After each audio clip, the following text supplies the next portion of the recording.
যদি অসমত কংগ্ৰেছ চৰকাৰ থাকিলেহেঁতেন নতুন নতুন ৰাকেশ পালৰ জন্ম প্ৰতিটো মাহতে হ'লহেঁতেন, প্ৰতিটো বছৰে হ'লহেঁতেন।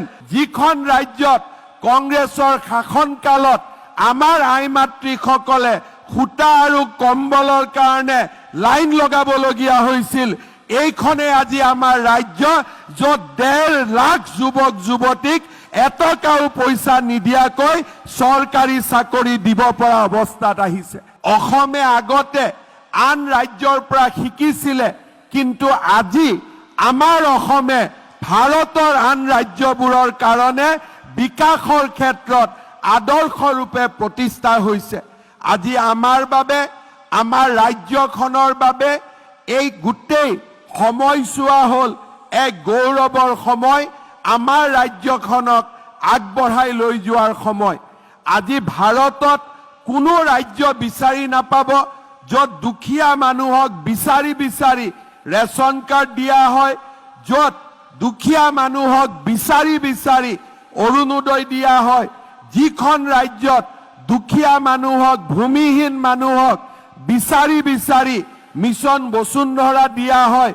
আমাৰ এইখন ৰাজ্য, যিখন ৰাজ্যত ছোৱালীক বিনামূলীয়া, ছাত্ৰ ছাত্ৰীক বিনামূলীয়াকৈ কলেজত নামভৰ্তি কৰি দিয়া হয়, আৰু এইখনে এখন ৰাজ্য যি ৰাজ্যত কলেজত পঢ়িব গ'লে কলেজৰ প্ৰিন্সিপালক টকা দিব নালাগে, উল্টাই চৰকাৰে বেংক একাউণ্টত, ছোৱালীৰ বেংক একাউণ্টলৈকে টকা পঠিয়াই দিয়ে।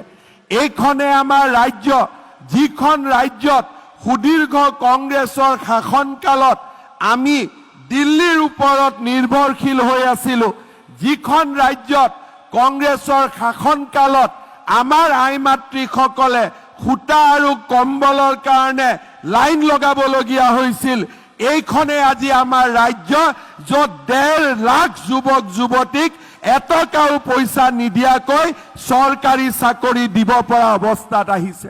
যোৱাকালি মই ফেচবুক লাইভত এটা কথা কৈছিলোঁ, যদি অসমত কংগ্ৰেছ চৰকাৰ থাকিলেহেঁতেন নতুন নতুন ৰাকেশ পালৰ জন্ম প্ৰতিটো মাহতে হ'লহেঁতেন, প্ৰতিটো বছৰে হ'লহেঁতেন।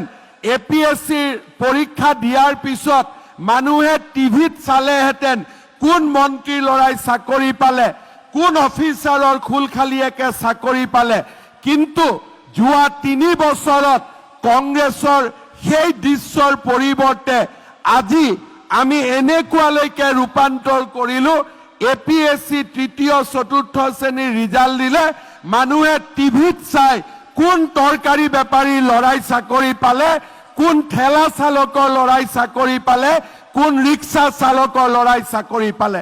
অসমত কংগ্ৰেছৰ শাসনকালত যদি ৰাকেশ পালক অসমীয়া মানুহৰ বাবে উপহাৰ স্বৰূপে দিয়া হৈছিল,